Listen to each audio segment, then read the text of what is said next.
আরেক হাদিসের মধ্যে আমার নবী বলছেন সাতাকুনু দুআত আলা আবওয়াবে জাহান্নাম, কিছুদিন পরে কিছু দাঈ ইলাল্লাহ আসবে, আল্লাহর রাস্তা বলে বলে মানুষকে ডাকবে, আল্লাহর রাস্তা বলে বলে মানুষকে ডাকবে। কোথায় দাঁড়ানো? আলা আবওয়াবে জাহান্নাম, জাহান্নামের দরজায় দাঁড়ানো।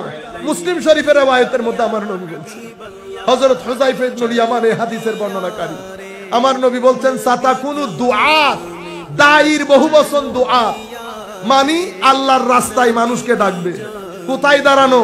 জাহান্নামের দরজায়।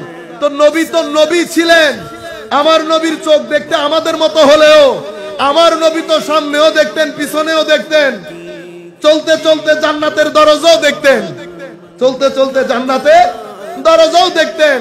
সূর্য গ্রহণের নামাজ পড়ছে, নামাজ পড়ার পরে আমার নবী একটু পিছনে গেছে, সাহাবায়ে কেরাম জিজ্ঞেস করলেন ইয়া রাসূলুল্লাহ সূর্য গ্রহণের নামাজ হচ্ছে, আপনি পিছনের দিকে চলে আসছেন, হঠাৎ করে হাত বাড়ালেন, কি করলেন ইয়া রাসূলুল্লাহ?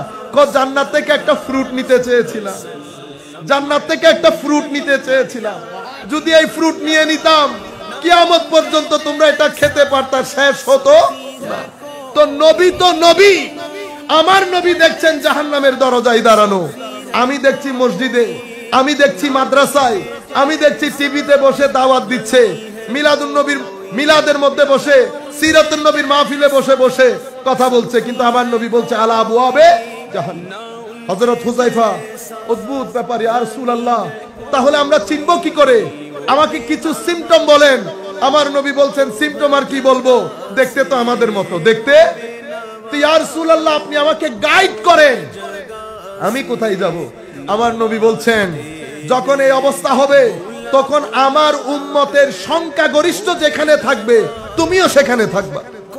তো বলছেন ইয়া রাসূলুল্লাহ যদি বুঝতে না পারি সংখ্যাগরিষ্ঠ কারা?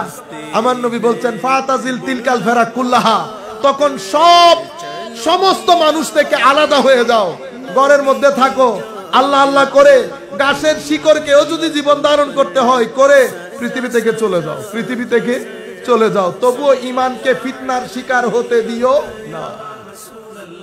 এখন এই একটা জামানার মধ্যে আমার নবী বলেছেন তো ঈমান কেন চলে যাচ্ছে? আমার ভাইয়েরা, মসজিদ থাকবে, মাদ্রাসা থাকবে, কুতুবখানাও থাকবে, কিন্তু তাওহীদের নাম দিয়ে দিয়ে রিসালাতের উপর এত জুলুম করা হবে, ঈমান আর আপনার এখানে থাকবে না। ঈমান যেখান থেকে এসেছে মদিনা, ঈমানের রাজধানী মদিনা শরীফে চলে যাবে।